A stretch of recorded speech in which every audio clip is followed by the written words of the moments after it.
My name is Genevieve Costello. I am an artist and PhD researcher at Royal Holloway, University of London in the Media Arts Department. I'm sharing a very personal life performance, a lockdown aesthetics narrative titled Worry People Eat the Doll's House, which is about some of my experiences in this strange pandemic time, as well as my emotional processing of having chronic illnesses. I'm curious how confinement may create new avenues of understanding between social practices of autonomy, vulnerability, and security in scenes of chaos and crisis, which are the states that my body is often in as a standard. For this occasion today, I share a scrapbook of sorts. I'm delighted for this work to be included part of the Affect and Social Media program number 4.5. This work is still quite new for me and certainly in a period of experimentation and exploration. I thank you all in advance for your attention. Okay.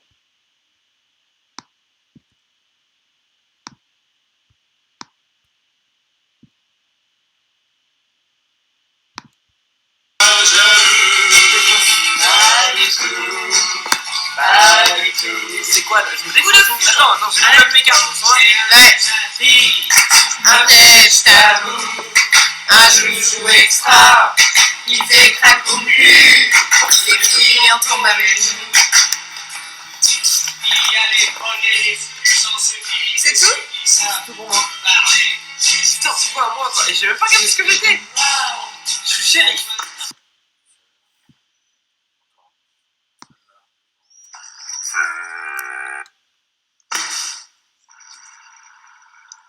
File, Quarantine. Section, Bad and Bitter Person. Phase 1, My Worst Self.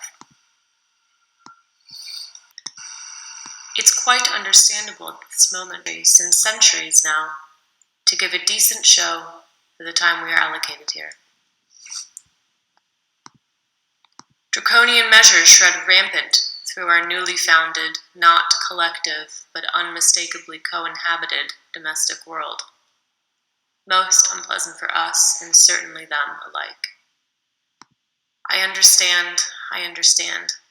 It's hard to shine in difficult times. Rational thinking runs dry in paranoia.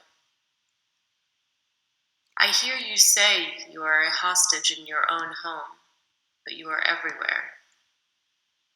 I hide and the door doesn't stop your step or screech. The parents say they comprehend after you explain why you are still horizontal at 11 a.m. They loom in the door they threw open without a knock, wearing professional-grade masks of exasperation, confusion, and demand, better than I could ever whip up and throw back quick enough while resting half-naked in the bed in the midst of it all. No, I don't have the virus. I'm just tired. Really, I'm just tired. But they immediately go to Sami's room to yell at him about it in their own language, saying that they don't understand, and me hearing Sami saying that he doesn't know. He can't remember what my sicknesses look like after a year and a half. They shout at him because they know my friends shipped me more than just my medicine too. So I haven't been able to wear the few weather-appropriate clothes I was specially gifted from the box in my old London bedroom. So I keep changing between my two roll necks while I walk on the widening summer edge in Landouge with the cows and their doe murder eyes, counting the unknown days till I can put on my shitty cotton spaghetti strap top in the unknown future location of my own, and go to the pharmacy and mark it for myself, all for myself, and breathe without proxy. No more prying minds into my basic needs. Yes, it's an expensive body. No more fear I will lose my lovers and all the magic because I ask for their help too much. feeling like I am teetering on the edge of Phoebe's patience, because she truly won't ever run out of it. I know it's only now. The wave will dip again, and I know you know it too, but still. Dear, sweet, shitty, cotton spaghetti strap top, you are my blanket for now. British comedy and comfort fingers lingering on you from my not too long ago family flat. Disclosure statement. I know I'm moaning. I am lucky, and I am fine. And you too have put up with my fair share of crying and my accused despair, and you are housing me, and it's not the full story. I try to hug you with my eyes. It comes out a glare. I hate being hosted for more than 2 days.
Section Death Wishes.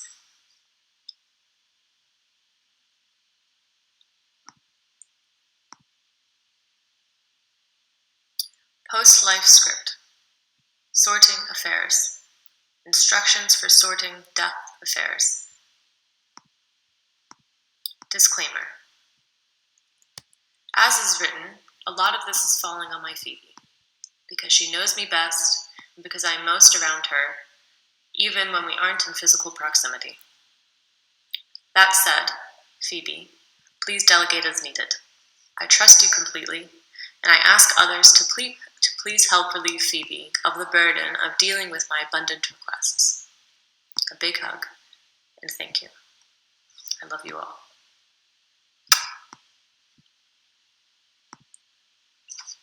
Celebrations. When I die, I would like a goodbye Genevieve and celebration of my life gathering. People may join for both purposes or just one. In either case, there is a strict dress code of your favorite Genevieve. Interpret this as you like. Go to the most extreme or most minimal that feels good and fun to you. There is a strict no black rule, unless it's really your vibe and you are really doing a Genevieve Does Black look. I would like for this to be held in the place where it is easiest for the majority of people in my life to be able to access.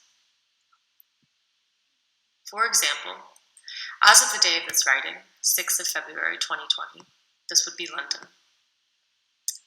In between access for US and European located peoples.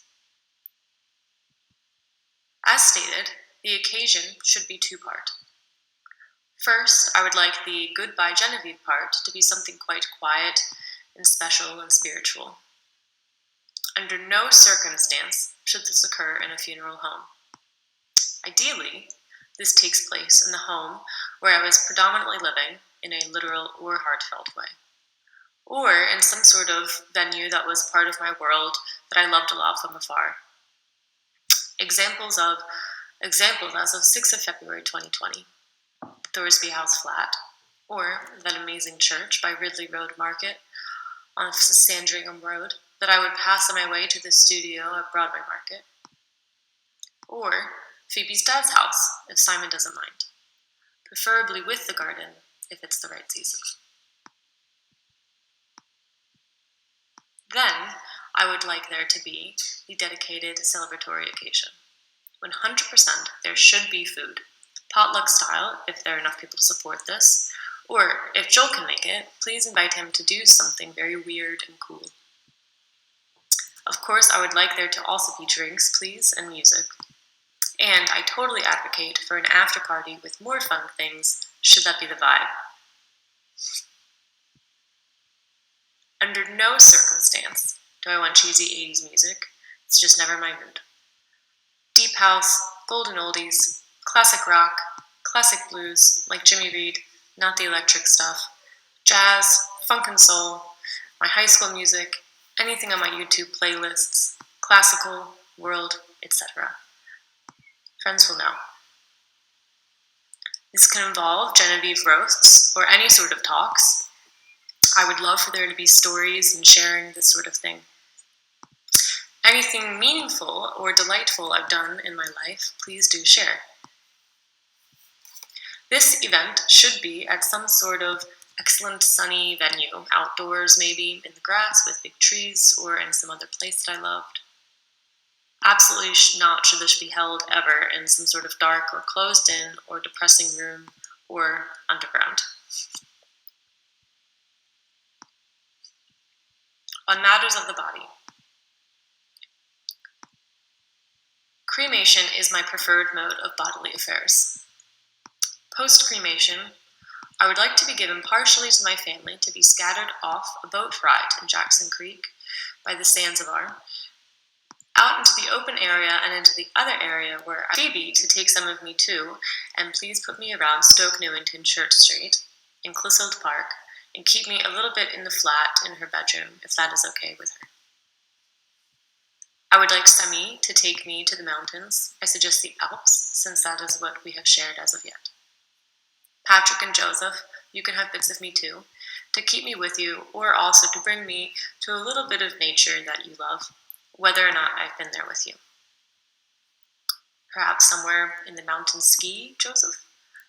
Patrick perhaps on a hike with you and Julie?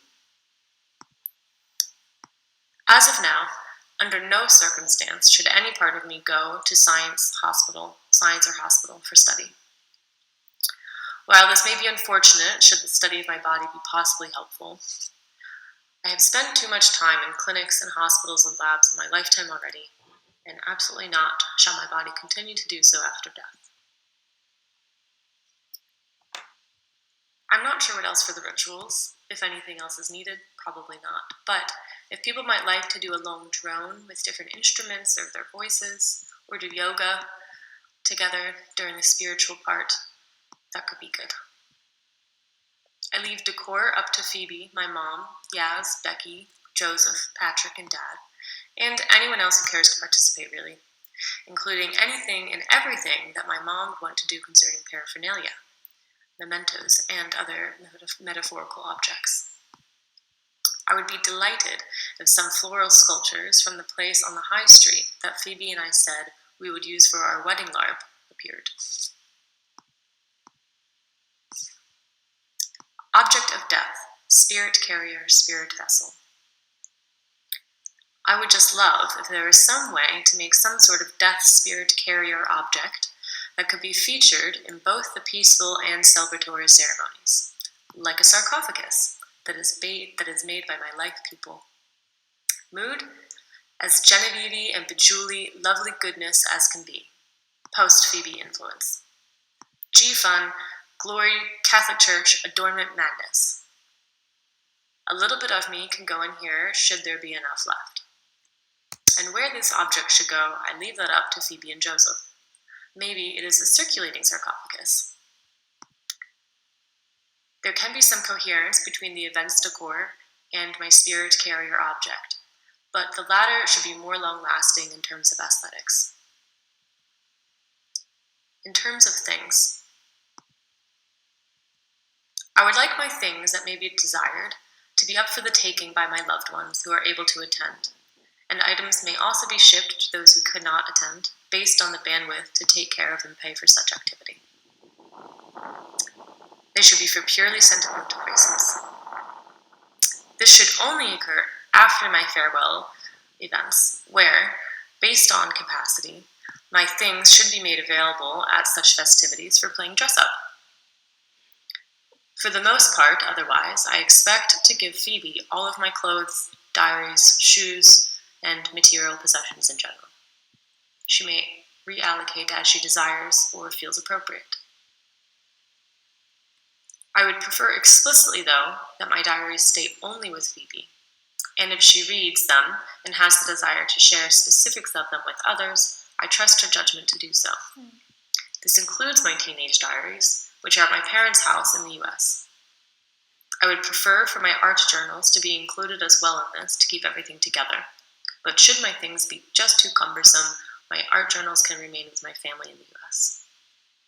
I don't want to further overburden you, Phoebe, so anything you don't want, you can't take, please allocate, donate, throw out. Except for my diaries. They really must remain with you. I'm sorry. I hope they won't occupy too much space. For the more ridiculous clothing items, props, etc., that do not necessarily make sense to donate to a clothing bank, please donate these items to a local children's theater or theater department of a school, or some version of this idea, perhaps the LARP community.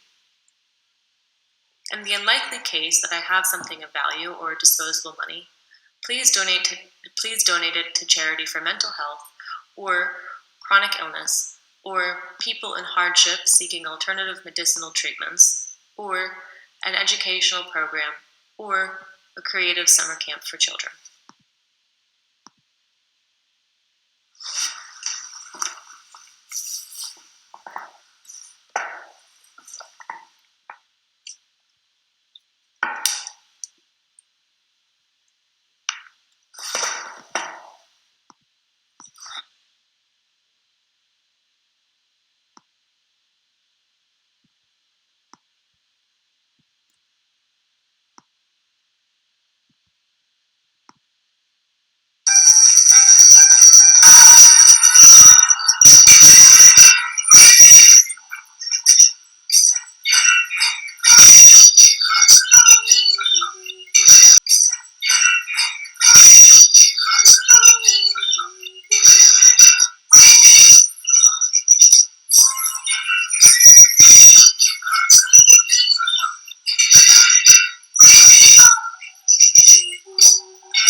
File, closing. Section on compression and exposure of vulnerability and privilege and reconciliations between unknowing bodies. By way of COVID, a chaos world has come to fill the main stage of many, which possibly begins to underscore the problematics of the type of social world that has come to be constructed for sharing and co-occupying. That is, one in which others are posed as a threat in our division and a siphoning of spheres for vulnerability, thrusting into our minds and bodies that we must hoard or care. There are the vulnerable and those who can pretend to not be.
The compression of life worlds into a mostly single space during COVID has surfaced the deeper lines of society upon the diffusion of care and relational subjectivities, with the veil of autonomously navigated public-private realms. How quickly new support structures arose to make mock-ups, stand-ins, to maintain this veil of autonomy, offering compassionate, supplementary, and self-mastery tools to manage hairs turning on end in reaction to the disturbances between the desired reality and their good enough alternatives, and simply the ghastliness of losing what defies replacement options. Zoom is not IRL. Let's not compare. The care of our vulnerability on different levels, and in service to what, is manicured. Our social identities are diffused for those who can sprinkle themselves to make distinct socialities throughout worldy spaces. Undoubtedly, we must recognize the injustice and the privilege of those who can hashtag save lives, stay home, or protest to hashtag save freedom and disproportionately harm people with less money and less access to healthcare. Undoubtedly, we must recognize the possible opening, for before things return as they were forevermore, again and again, that for a brief, recent moment, many people felt what it's like to be alive in a closer way to the real thing. And maybe that will stick, even if just a little.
Thank you.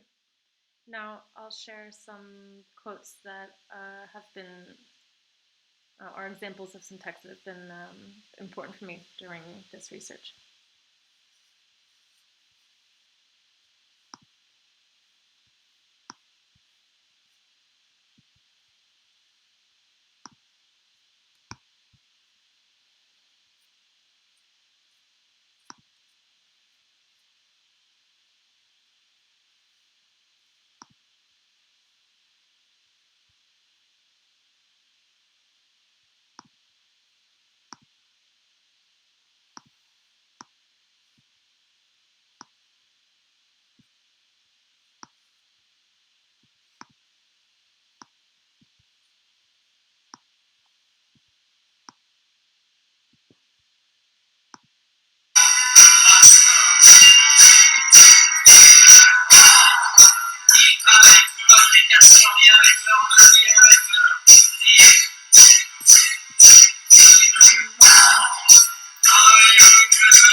Thank you.